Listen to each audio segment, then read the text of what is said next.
All right, I'm gonna let Serena introduce our next guest, but I want to apologize to him for her being half naked. Go ahead. Oh, stop.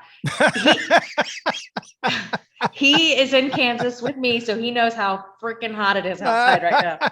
Everyone. It's so hot. But guests today we have on Patrick Benson, and he is director and co-founder of War Horses for Veterans here in Kansas City. Welcome to the show, Patrick. Thank you guys for having me. I appreciate it. We had some technical difficulties. We're a little late because Patrick's the Army guy. He couldn't figure out the computer. And we try to rely on the Navy to fix the technical side of things, and it didn't work out. So we had the Air Force fix it. Yeah, there we go. Hey, we're too busy. Like we got, it's the Navy. We got stuff to do. Air Force, they fix stuff like that. They do. They have a lot of resources. Well, I know a lot of Air Force guys, and I always ask them the same question. Them in the Coast Guard, I'm like, have you ever thought about joining the military? They love Hey, it. remember, so I just got asked, they said they're going to recognize all branches of the service. And they said, are you going to put on the Space Force thing? And I was like, listen, it's a little early for me right now. I have a friend that got picked up for the Space Force. Well, I mean, obviously it was time coming for it. There is. And I don't know. It looks like there may be a base in Alaska. Look at that, Serena. We've been on here for like 2 seconds. We're already off track. I know it's a thing for us. But are we? No, we don't have an agenda, Patrick. So tell us a little bit about your service and then about how you got started and what you do. I was born and raised here in Kansas City and joined the U.S. Army, joined the infantry in 1998. Actually, my first training exercise wasn't a training exercise. It was stationed in Baumholder, Germany. We got called in watching the bombs drop in Kosovo, and we actually got called in on that formation in the middle of the night. Next thing you know, we're in, fighting against Milosevic and playing over there. So that was my first baptized, by fire. Wow. And then speed forward, obviously, the events on 9/11, and knowing that we were going to be going to war, and I was at Fort Carson at that time, and I was in charge of a squad size element section of mortars. We were attached to the cav, which at the time I was a little cranky about, but at the end of the day, we learned about how much firepower I had access to. Right. We were part of the invasion in 2003 in Iraq, and we spent most of our time fighting in Fallujah, Ramadi, and Habaniyah. So I was in the Sunni Triangle that whole year. So it was a pretty active year. That's my time in the service. So I had really great privilege of training and cross training with a lot of wonderful units across the board, and met a lot of wonderful people, and had just some amazing experiences at the same time. Some of the hardest times. That's awesome. It sounds like you saw a lot of combat, but I'm going to tell you, on a submarine, my air conditioner went out a few times. So I had it rough too, my friend. All right. Honestly, I would rather be in firefights than stuck on a submarine. Yeah, I've heard a lot of people say that. I was going to say, I think I hear that more than I hear that anything else. Some of the psychologists we work with, one of them, their friend evaluates them for that program. And she says, you will not believe how actually difficult it is to get into. You have to be crazy. I was going to say, they're crazy mofos. Yeah, you do. No, you got to be nuts being stuck in that pill. Yeah. You know what? It's all in what you get used to. And most of us go in young and they tell us what to do, and we just do it and get used to it. And that's I did it one day. 8 hours. I couldn't handle it. Yeah. I did 8 hours and I was like, I'm bored after like 30 minutes. And Brandon's like, for real? Yeah. My ADD would have gone nuts. Yeah. Oh, wait. No, we had a lot of them on there. Yeah. Trust me. But now, Serena, you live near Serena, and you came in the store and you saw the podcast card because she's proud of what we do. And you're like, hey, bring me on. This is going to be awesome. Absolutely. So I do a lot of talking when I'm bringing people up. now she said you ran an escort service, but I don't think that's true. It's Esquire, right? We're the best. Oh, equine. No, we're the best escort service you can find. Okay. And you do high quality equine. Yeah, I usually have to test out everything before it goes out. Well, tell us about your horses and how you got started with this, because we had Michael Geyer. Look at that, Serena. I almost messed up his name. Michael Geyer. And he was talking about some of the horse therapy. I don't know, he used that fancy E word. And it was amazing. We watched his documentary, and I never would have thought the results, that he talked about. And then I had a friend that went, came back a different person, honestly. And I'm not sure where he went. I didn't ask. Yeah, I mean, it all kind of dated back. I actually wrote John Lyons a letter when I was after an engagement in Fallujah, and his, a quick story. He lost his brother in Vietnam, and clinician, horseman, all that. I was looking at different programs. I used to take the guys. We used to go out to some of the ranches in Colorado and farms, and we'd help out. And there's a family there I used to do stuff with. But if I would have got into horses earlier, I would have been around with all the girls and in high school and all this. Would have been smarter. But that would have been smarter. I was not smart at the time. Where'd you go to high school? Park Hill. Okay. Yep. So, but speeding forward into it, it's something, I wanted to pursue. I like teaching, like challenges. And I think at the end of the day, I didn't want to be stuck in a, cubicle or a typical business model of things. And, just for some reason, when you're stuck in combat situations and different things in the environment, you think of what you want to do next. And I literally went from engagements to starting PB Equestrian. A couple weeks later, I was actually started the LLC on my out processing of Fort Carson.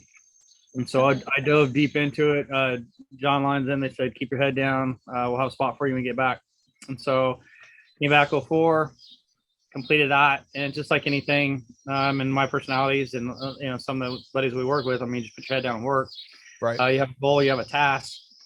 And it wasn't until quite a few years later, what I was doing for a living has had a significant impact on me as a combatant, as a transition, because I never really processed anything. I went straight to work, started running my own company, did well in it, Right. enjoyed it. But there was a gentleman, I was doing a clinic in North Carolina, story I tell usually, big, huge clinic. I would do problem horses at the end and I would bring them on, and I loved it because I got really good at, I wouldn't say fixing them, but really it's just, I liked the rush at the time. And it kind of gave me the exhilaration I missed from combat. And at the same time, a lot of the frustration and anger you deal with when you get out. But the beauty of working with horses is like, you have to let go of it. You have to learn to feel again. You have to trust. And if you don't do that, you don't succeed. And there's no possible way of actually doing it. And if you bully a horse, it will come out clear as day that you're not worth a damn on them. But two, it's not going to, the partnership, you'll never, ever, ever get to the ability and to the levels of what they can offer. And so I've had the privilege of working with some really great riders and trainers, and I just kind of submerged myself into it and travel the country. And this one in North Carolina, I got done, and this guy comes up to me and goes, "You did a great job fixing those horses, but you don't realize they're fixing you." And I kind of looked at him weird. And he goes, "You're a vet." And I said, "So are you." And then we started, and that was the first time I ever really talked about combat, Right. Openly. And it was a guy that was in Vietnam, and he was a special forces guy. And we just started chatting. And I remember him asking, he's like, "How do you feel?" And I said, "I feel like an elephant stepped off me." And that was one of the aha moments. And, recently we lost a Medal of Honor recipient, Woody Williams. He's a great guy in Marine Corps, Iwo Jima. He was a flamethrower, I believe, and he stormed the pillboxes and took out a bunch of sections. But I met him I was teaching, I was doing some work out in Virginia, and I met him at a senator deal at the mansion. And I was introduced to him, and we talked for almost an hour, and he got into horses. And him and these other guys were like, "Hey, these horses saved my life.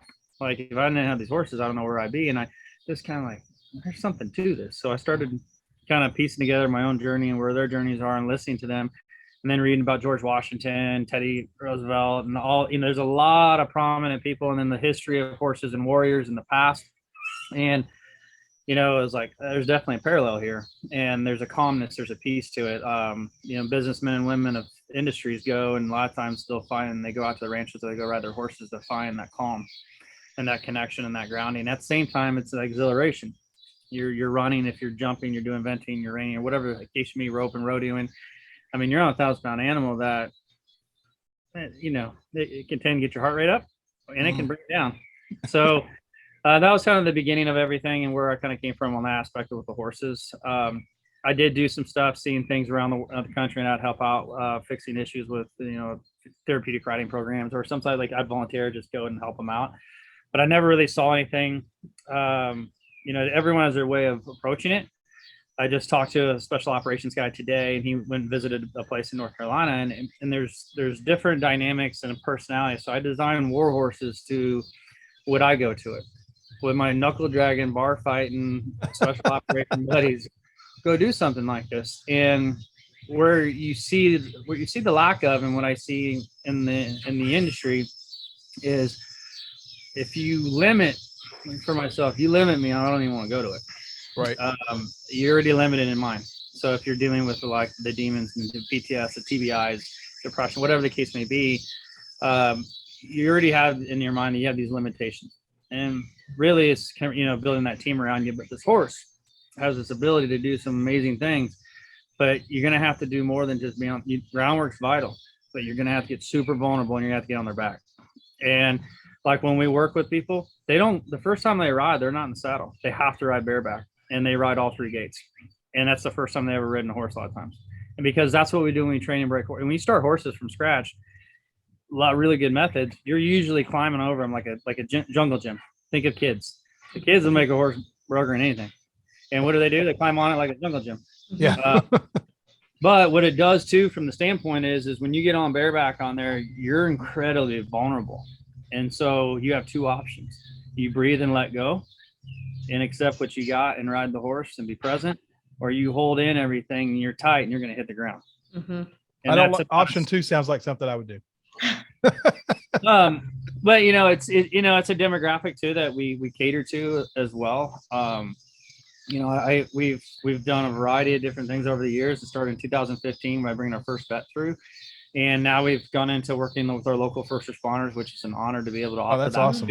Yeah, and again, and honestly, we have this beautiful facility in Stillwell with everything you could ever want, and it's a safe place. It's a place where we close the gates behind them, and our first responders can get away from everything. Mm-hmm. And I don't care if whatever they want to do. It's to be able to give that as an option from them is huge.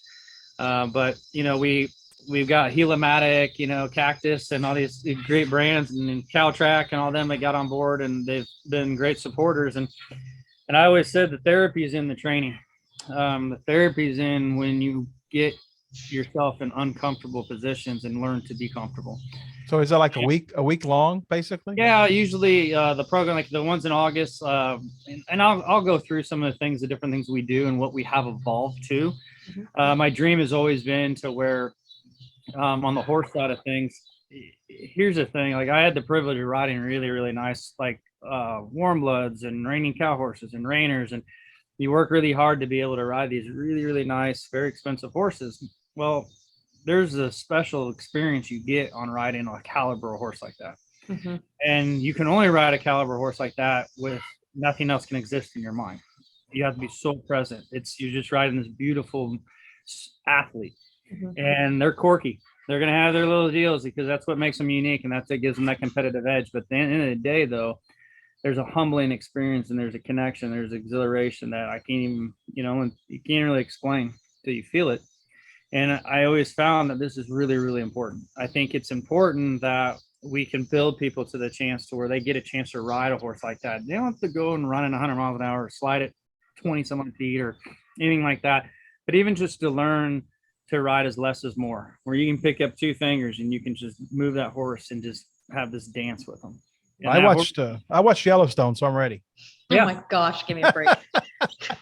I'm gonna put on my RIP outfit and I'm coming to the ranch, Serena. Okay.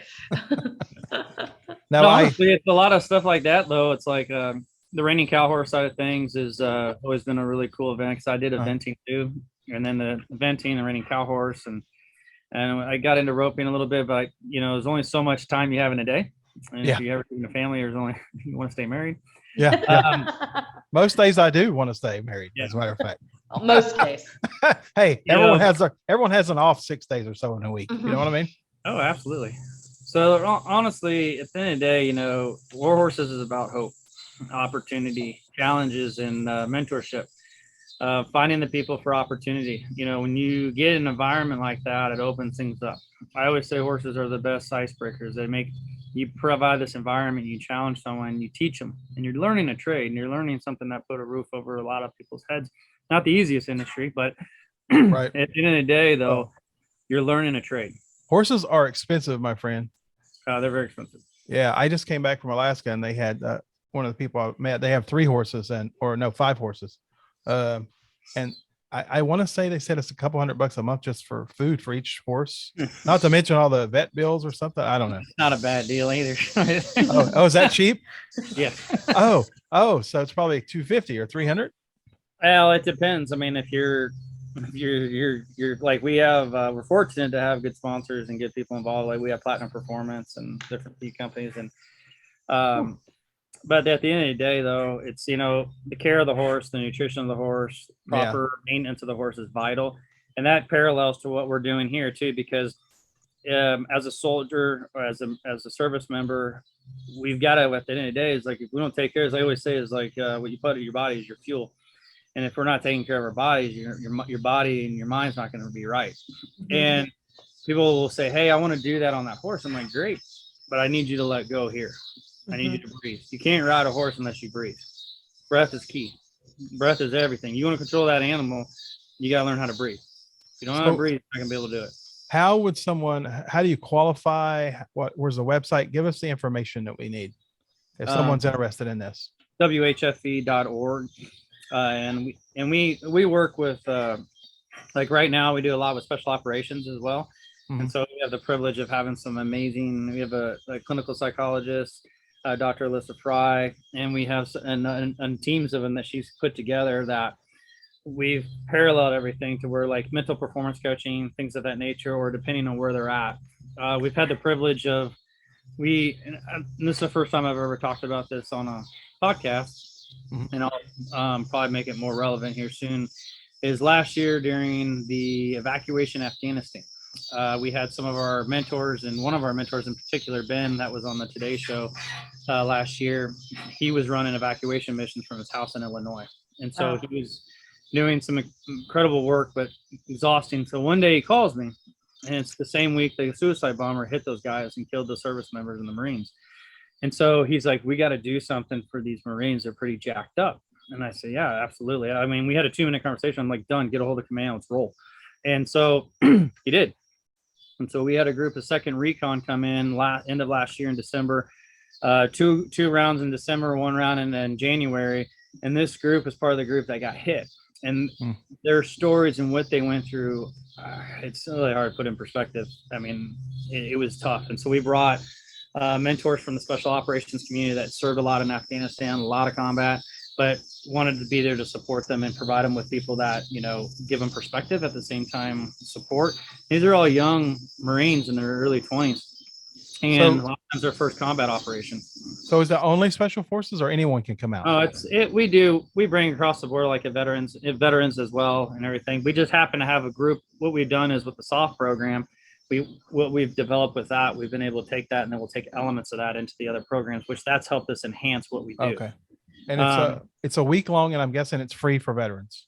Yeah, it's free for veterans and service members, and you're up to about 5 to 6 days, depending on what program it is. Okay. Is there a wait, or if like someone's listening to our show and wants to sign up, is there a long wait for it, or? This year there would be a wait till you to go in next year. There might be some openings if they get in, but at the end of the day too, it's just got to be a good fit. Mm-hmm. Right. There's individuals that we're a good fit for, and they're a good fit for us, but if it's not, I can refer them. Okay. Our program, I mean, you need to be able to be active, physical. You need to be, and honestly, I'll be upfront too, is like, you gotta be wanting to invest in yourself, like commit. I mean, it's okay to be at a low point. At the same time, if you'll hear it a lot, you'll hear about program hoppers. We don't get a lot of them. They get weeded out. But at the end of the day, I was like, don't come here. Well, we've had a lot of people on our show talk about a lot of organizations, but I've never heard program hopper. I haven't either. But that's interesting. I was actually going to elaborate on that, because that would make sense if there are people that hop from program to program trying to find what's free right. stuff. Yeah, and the thing is, if you think about it, you have conventional forces. Think of like the pyramid in a way. That's a very large section at the bottom. And I always tell companies, I said, no, it's awesome that they serve. But I said, just because they serve doesn't make them a stellar performer. No, still vet them and invest in them. And absolutely. Right. So don't let them pull the service card, or they sign that line. So don't go down that road. You know, they've done it, like some of them done amazing things, and there's people that have done extraordinary things where they've been put in some bad situations and they need the support. But at the end of the day, though, there's people that when they hit the roadblock or they hit the stressor and their anxiety's through the roof and they don't feel an outlet, they find another program, they go in and finally go to the program. Well, then they go back. Well, this barrier that was developed and built at their house, and be it whatever it is, I'm not going to judge what has been developed, but if that wall gets bigger and bigger and bigger and bigger, the more you run from it and try to come back to it. You eventually have to take the tools that these individuals in these programs have worked really hard to provide funds and the resources for that. And it's up to you when you leave to at least take one of them and practice. It's just like anything. If you want to get good at breath work, you want to get good, you want to get strong, you want to get smart, you got to work at it. Mhm. Yep. You got to work at it. And sometimes when, like, if you're with anxiety and depression and those things, and it's hard. So creating that community and applying certain principles and having the discipline, and the key word is discipline. If you don't have the discipline and lead yourself, how do you expect to be led? Yeah. Well, I appreciate you coming on and sharing it with us. And I'm glad that you got to meet Serena. I'm glad to meet me. Yeah, I'm glad he got to meet you. Oh, and at the store, you mean? I thought you Yeah, were talking about right now. And I'm like, I'm- what are you talking I meet you all the time. about? You've probably seen him more in the past year than me, though, That's true. because I haven't seen you at all, except Yes. for Zoom. I have seen him. I've met him in person twice since we've discussed the podcast. So, Patrick, I got a question. Do you get a discount at the store since you're a frequent flyer? Because you don't give me shit, buddy. Now she hooks us up. What? The whole family's great. You know what? They are. Aren't they an awesome family? Yeah. I'm bringing her dad on. I'm bringing her dad on to talk about the show that almost was. We're not going to spoil it yet, but All my jeans, all my clothes, like, and when we bring through, we come to the store. I love it. Thank you. I appreciate that. I do. Well, hey, thank you for coming on. We're going to send people to your website. And Serena, if you want to say anything to him, I just appreciate everything you do. And thank you for everything. No, yeah, I appreciate you taking your time and coming out and talking to us. I like having people on that are local to our area. It's not very often, but we just had the tiny houses on that are in Kansas City, Missouri. They came on recently. So I appreciate you coming and talking to us, and thank you for shopping at the store. That's always appreciated. No, absolutely. I'll see you. Well, hey, before you get off here, Serena, I'm going to tell you the tiny houses thing. When we did that interview, when I was in Alaska recently, Mhm. I met someone that wanted to talk to me because they knew the person that did the tiny houses, and I'm doing a project up in Alaska for workforce housing. Wow. So, and we talked about an hour before I went up there actually. And then when I went up there and met with him for a couple of hours, all because Wow. of that episode. So That's awesome. you never know They're who's good listening. They're good people, man. And like, if you're a vet out there or whatever, it takes a lot of courage to, or even if you're active, because there's a lot of issues right now in the active military. Sure. Mhm. It takes a lot of strength to take that first initial step, but like, reach out to anybody. I don't care what organization it is or whatever, but if it resonates with you ever, like the slightest bit, Mhm. at least call and connect with them. There's so Because- many programs that help veterans. If you don't get help, it's because you don't want it. It's not because it's not there. Right. It's absolutely your fault Yeah. because it's Yep. there. Well, hey, Patrick, thank you for coming on. We appreciate your time, man. And we look forward to seeing you, buddy. Yeah. See you soon. Thank you.